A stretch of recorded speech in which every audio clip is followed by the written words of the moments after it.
Carnuta, c'est un jeu pour 2 à 4 joueurs à partir de 10 ans pour des parties d'environ 25 minutes. C'est le nom Carnuta qu'on donne à la cérémonie des druides, une cérémonie au cours de laquelle chaque druide va faire une compétition pour faire la meilleure potion. Le but du jeu est d'être le joueur qui aura marqué le plus de points en concoctant les meilleures potions, en utilisant les meilleurs ingrédients. Donc c'est un jeu de collection de cartes principalement, dans lequel on va utiliser donc des pierres de runes pour collecter les cartes de façon assez originale. Pour la mise en place, chaque joueur va récupérer un plateau druide. Donc là, j'ai fait une mise en place pour 3 joueurs. Sur ce plateau, on va mettre un petit marqueur transparent qu'on va placer sur le numéro 1, donc tout à gauche de la réglette, qui va jusqu'à 11. On va ensuite récupérer 4 pierres de runes, 2 qu'on va mettre côté soleil, 2 qu'on va mettre côté lune. Donc c'est les pierres qui sont recto verso. Et ensuite, on va mettre 2 petits cadenas sur les 2 derniers emplacements pour les pierres qu'on a sur notre plateau. On va aussi récupérer 2 petits jetons serpes et on va déterminer un premier joueur qui va récupérer le jeton premier joueur. Ensuite, on va distribuer à chaque joueur une petite carte de départ. Donc ce sont les cartes qui ont une marmite lune, une marmite soleil au verso. Il y en a plusieurs dans la boîte, on les mélange, on en donne une à chaque joueur qu'on va révéler et placer face visible à côté de son plateau. C'est notre première carte, et donc c'est pour ça que notre marqueur est sur le numéro 1. Ici, c'est l'indicateur du nombre de cartes qu'on va poser à côté de son plateau. Une fois qu'on a fait ça, on va mettre un certain nombre de pierres de runes au centre de la table en fonction du nombre de joueurs. Si vous jouez à 2 joueurs, vous mettrez simplement un soleil et une lune. Si vous jouez à 3 joueurs comme ici, ce sera 2 soleils, 2 lunes, et à 4 joueurs, ce sera 3 soleils et 3 lunes. Une fois que vous aurez mis ces pierres, vous allez mettre des jetons d'ingrédients. Donc on va avoir au total dans le jeu 8 ingrédients différents. Ici, on va avoir des jetons bonus qu'on va pouvoir récupérer pendant la partie, qui correspondent chacun à un ingrédient différent. Vous allez ensuite prendre les cartes marmites. Donc vous allez avoir les cartes marmites soleil et lune. 2 decks de cartes différents que vous allez mélanger chacun. Vous allez mettre au centre de la table et vous allez révéler les 4 premières cartes de chacun des decks. Vous laisserez éventuellement de la place à côté pour une des fausses. Une fois qu'on a fait tout ça, on est prêt à commencer la partie, et donc une partie de Carnuta va durer un certain nombre de tours, jusqu'à ce qu'un joueur réussisse à poser sa 11e carte. Puisqu'à chaque fois qu'on va poser une carte à côté de son plateau, on va faire progresser son petit marqueur ici, d'une case, débloquant éventuellement certains bonus, et à partir du moment où un joueur arrivera à la 11e carte à la fin de son tour, on finira le tour pour que tous les joueurs aient joué le même nombre de tours, donc on ira jusqu'au joueur à droite du premier joueur, et ensuite chaque joueur fera un dernier tour de jeu, et enfin on passera donc au décompte de fin en regardant toutes les cartes qui ont été posées chez les joueurs, qui vont faire marquer des points de différentes façons. Plus concrètement, donc le tour de jeu, c'est très simple, à votre tour, donc c'est le premier joueur qui va commencer, puis ça se jouera dans le sens aigu d'une montre. À son tour, un joueur a le choix de faire 2 actions parmi 4 possibles. Il va pouvoir faire 2 fois la même action, il pourra faire les actions dans l'ordre qu'il veut, et une fois qu'il aura fait ces 2 actions, ce sera au joueur suivant de faire à son tour 2 actions. La première action possible, elle est très simple, elle consiste à récupérer des cartes qui sont face visible au centre de la table. Donc il y aura toujours 8 cartes face visible, 4 de soleil, 4 de lune, et ces cartes-là, on les récupère, on les met dans sa main. Donc récupérer une carte, c'est une action.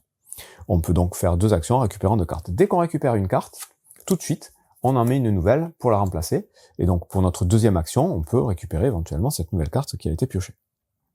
Donc ça, c'est la première action, prendre des cartes. Deuxième action possible, ça va être évidemment de jouer des cartes de sa main pour les placer à côté de son plateau. Là, ça va être simple aussi, il va falloir tout simplement regarder les symboles de runes qui sont indiqués en haut de la carte, et ça va vous dire qu'est-ce qu'il faut dépenser et qu'est-ce qu'il faut retourner. Vous avez effectivement 2 types de coups. Un coup avec une flèche qui va vous demander de retourner un jeton. Donc là, par exemple, c'est un jeton lune qu'il faut que je vais retourner et qui va donc passer côté soleil. Et de temps en temps, vous aurez une icône avec une croix, et là, ça va vous demander de défausser la rune correspondante. Donc là, cette carte, il faudra que j'ai 2 lunes, une que je vais retourner, et une que je vais défausser au centre de la table.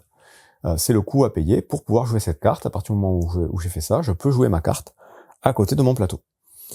Ces cartes-là, elles vont donc avoir un ingrédient particulier qui est identifié au centre par son illustration, et elles vont pouvoir avoir plusieurs fois cet ingrédient sur la carte. Par exemple, vous voyez, vous avez des espèces d'œufs de dragon, là, je dirais. Cette carte, elle en prodigue 1, celle-ci, elle en a 2. Donc ces symboles-là, c'est les symboles qui vont générer principalement des points de victoire. Je vais y revenir après. Vous avez donc au total 8 ingrédients différents, plus un ingrédient particulier, qui est celui-ci, c'est une sorte de sel, qui est un joker. ce type d'ingrédient, quand vous allez le jouer devant vous, vous l'attribuerez directement à un type bien particulier. Donc par exemple, je pourrais dire que c'est un champignon, et dans ce cas-là, je vais placer la carte par-dessus ma carte champignon. En effet, toutes les cartes que vous allez jouer, vous allez les placer les unes par-dessus les autres, par famille. Si je récupère un nouveau papillon, je vais le placer par-dessus ma carte papillon précédente pour laisser dépasser uniquement les symboles et les différentes façons de marquer les points qui sont marqués toujours en bas de la carte. Voilà à peu près donc comment on joue des cartes, et comme je vous disais, vous avez en bas à gauche le nombre de symboles correspondants, et en bas à droite, souvent, pas tout le temps, mais le plus souvent, vous aurez un système de scoring. Donc là, le trèfle par exemple, il vaut directement 5 points. Cet œuf vaut directement 2 points. Ici, il n'y a rien de particulier. Ici, on vous dit que chaque carte avec un symbole de fleur vaudra 1 point en fin de partie dans votre tableau de cartes. Ici, ce sont tous les papillons qui vaudront 1 point. Ici, ce seront les paires de champignons et trèfles qui vaudront 4 points. Et ce sera valable pour chaque paire. C'est-à-dire que si vous avez 3 champignons et 3 trèfles en fin de partie, vous aurez 3 x 4, 12 points. Même chose ici, et ce sera pareil à chaque fois avec les différentes cartes.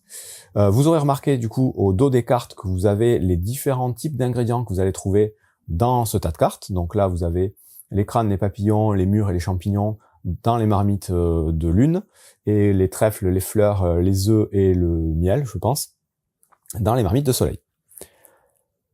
Voilà pour donc la deuxième action, jouer des cartes. Et la troisième action possible, ça va être une action qui va consister à retourner toutes les runes que vous avez sur votre plateau sur une même couleur. Donc si par exemple au début de mon tour je suis dans cette configuration-là, je pourrais très bien, en tant qu'action, retourner mes 2 soleils pour les transformer en lune, ou bien retourner ma lune pour la transformer en soleil. En fait, c'est une action qui va consister à avoir toutes les runes d'un même côté. Et la dernière action qu'on va pouvoir faire à son tour, c'est l'action de récupérer les runes qui sont au centre de la table. Donc là, mettons, je suis dans cette configuration, j'ai dépensé mon soleil. À mon tour, je peux très bien récupérer des jetons pour compléter mon plateau ici, dans la limite des cadenas. Donc les cadenas, ça bloque des emplacements, je vous explique après comment on les enlève. Mais là, j'ai 2 emplacements libres, je vais pouvoir récupérer 2 runes.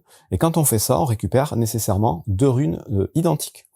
Donc je vais pouvoir récupérer soit 2 lunes, soit 2 soleils. Je ne pourrais pas faire un panachage des deux. Donc si je récupère par exemple 2 lunes, je les mets ici. Il faudra bien faire attention quand on va manipuler les runes, de les laisser toujours sur leur face.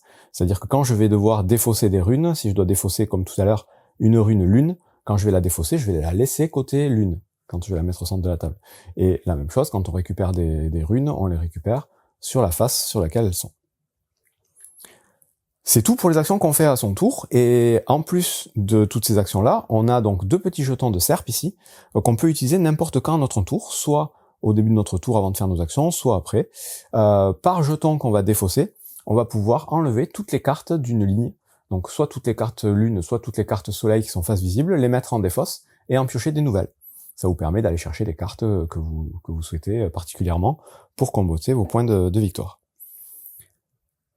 Donc je récapitule les 4 actions qu'on fait à son tour. Première action, on récupère une carte, on la met dans sa main. C'est gratuit, et on remet une carte tout de suite. Deuxième action possible, on joue une carte de sa main en payant donc les runes nécessaires qui sont indiquées en haut, soit en les retournant, soit en les défaussant, en fonction du symbole. Troisième action possible, on retourne toutes les runes sur un même symbole sur son plateau. Quatrième action possible, on récupère des runes du centre de la table pour venir compléter les emplacements libres de son plateau. Et quand on le fait, on récupère que des runes identiques. Maintenant, à chaque fois qu'on va jouer une carte sur notre tableau, on va faire progresser notre marqueur de une case ici. Il faudra à chaque fois, à la fin de son tour, qu'on ait exactement le même nombre de cartes que la position de notre marqueur sur la piste ici. Et à la fin de son tour, autre contrainte, on ne peut pas avoir plus de 3 cartes en main. Donc si à la fin de mon tour, j'ai 3 cartes comme ceci, tout va bien. Si par contre j'ai 4 cartes, je suis obligé d'en défausser une. Donc voilà, on est limité à 3 cartes à la fin de son tour. Pendant son tour, on peut en avoir plus de 3, mais à la fin, on est limité à 3. Dès lors que notre petit marqueur ici va arriver sur la 4e case, c'est le petit symbole qui va vous permettre de libérer un emplacement, donc d'enlever un cadenas. C'est le cadenas avec une petite croix, ce qui vous permet d'avoir plus de runes et donc de poser des cartes plus facilement. Dès que vous arriverez à l'emplacement 6, vous avez le symbole qui vous permet, la petite flèche et le carré, de récupérer un jeton bonus. Donc là, vous choisirez l'ingrédient de votre choix, et vous viendrez le rajouter de votre côté du plateau, à côté de vos cartes. Ce sera comptabilisé comme un ingrédient du symbole correspondant. Ces symboles-là, vous les aurez 2 fois. Vous les aurez donc à l'emplacement 8, vous ferez péter le deuxième cadenas, et à l'emplacement 10, vous récupérerez un deuxième ingrédient.